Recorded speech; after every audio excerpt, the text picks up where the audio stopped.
Abanyarwanda bari abahanga, aho bakunda gukoresha imigani bagira batya bati abatagize ibwami babeshywa byinshi. Ubu rero uyu munsi hari byinshi waba warabeshywe ku mateka, cyane cyane ku mateka y'umwami wabaye intwari, umwami dufata nk'icyitegererezo, umwami wakunzwe kandi akanakora byinshi byo kwereka igihugu cye icyizere n'abaturage yayoboraga, umwami Mutara wa gatatu Rudahigwa. Mu cyegeranyo kiri imbere tugiye kuvuga kuri uyu mwami. Uyu mwami ndakeka nta muntu utamuzi kuko abarwa mu ntwari z'igihugu cyacu cy'u Rwanda. Umwami Mutara wa gatatu Rudahigwa watwaye u Rwanda kuva tariki ya 16 Ugushyingo 1931 kugera 25 Nyakanga 1959. Ni umwe mu bami b'u Rwanda bamenyekanye cyane biturutse ku bigwi byabo. Uyu mwami w'u Rwanda tumufata nk'intwari kuko yarwanyije ubuhake. Mutara wa gatatu Rudahigwa yavutse mu cya 1911, yaba akiriho ubu abagize imyaka 108, gusa yatanze tariki 25 Nyakanga 1959. Niwe munyarwanda wa mbere wabatijwe nk'uko twabyumvaga, niwe munyarwanda wa mbere wabatijwe na Kiliziya Gatolika yitwa Charles Léon Pierre. Hari abamwitaga Charles Mutara wa gatatu Rudahigwa. Rudahigwa yavukiye i Nyanza mu muryango w'ibwami. Se ni umwami Yuhi wa gatanu Musinga, nyina ni umugabekazi Kankazi waje kwitwa Patikonte Nyiramavugo wa kane Kankazi. Mu mwaka w'1919 nibwo Rudahigwa yatangiye kwiga mu ishuri ry'i Nyanza ryari iry'abana b'abashefu n'abatware. Mu mwaka w'1924 yabaye umunyamabanga wa se Yuhi wa gatanu Musinga. Mu cya 1929 Rudahigwa yagizwe umushefu. Rudahigwa yimitswe tariki 16 Ugushyingo 1931.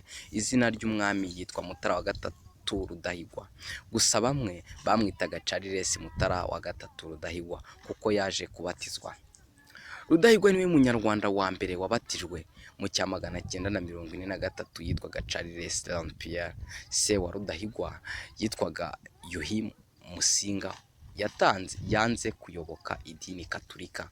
Nk'uko mubizi, umwami Yuhi wa gatanu Musinga yanze ubwo abakoloni bazanaga Christian, yanze kuyoboka idini Gatolika, yanga kubatizwa kugera ubwo abakoloni bamugejeje mu gihugu cya Kongo, ariho yaje kwicirwa, ariho yaje gutanga. Rudahigwa yabatijwe na Musenyeri Léon Cres wayoboraga Kiliziya Gatolika mu Rwanda kuva 1929. Rudahigwa u Rwanda yarutuye Kirisitu. Ku butegetsi bwa Rudahigwa u Rwanda rwahuye n'akanda kuva 1981 kugera 1945, kakurikiwe n'inzara ya Ruzagayura yo mu 1944 kugera 1945. Iyi nzara yahitanye abanyarwanda ibihumbi 200 muri miliyoni 2 zari zituye u Rwanda. Icyo gihe nibwo yakuyeho ubuhake ndetse zimwe mu nka ze aziha abaturage ngo zibaramire muri iyo nzara.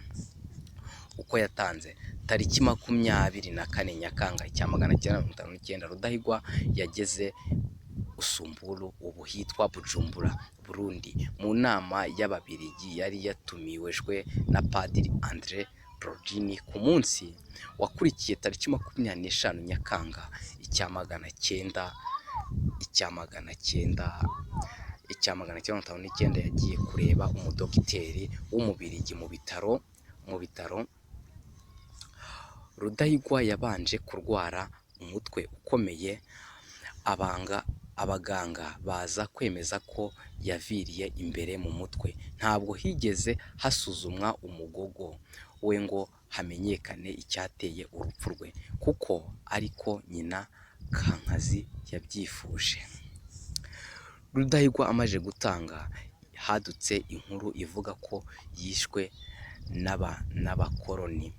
Nk'uko mubizi ngo uruhinyuje intwari rusiga ruzitwaye, uko niko umwami Mutara wa gatatu Rudahigwa yaje gutanga. Ababiligi abanyarwanda barigaragambya bafunga imihanda banatera amabuye imodoka z'Ababiligi.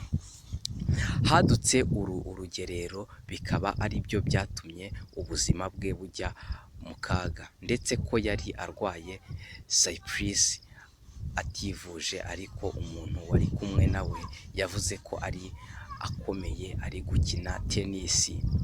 Intwari Mutara wa gatatu Rudahigwa yasimbuwe na Jean Baptiste Ndahindurwa watangiye muri Leta Zunze Ubumwe za Amerika Kigeli wa gatanu.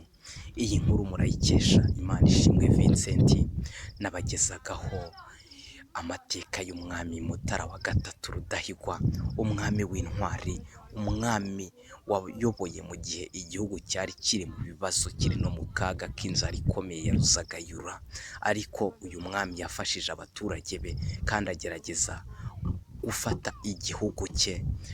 Ayo mateka mwayakeshaga Imanishimwe Vincent, mwari mwabiteguriwe n'itsinda rigari rya Vumbura TV Rwa. Ndagushimiye kandi ndagukomeje wowe ukomeza gukurikirana ibiganiro byacu tunyuza kuri TV yacu Vumbura TV Rwa. Ndabashimiye mwese muri rusange.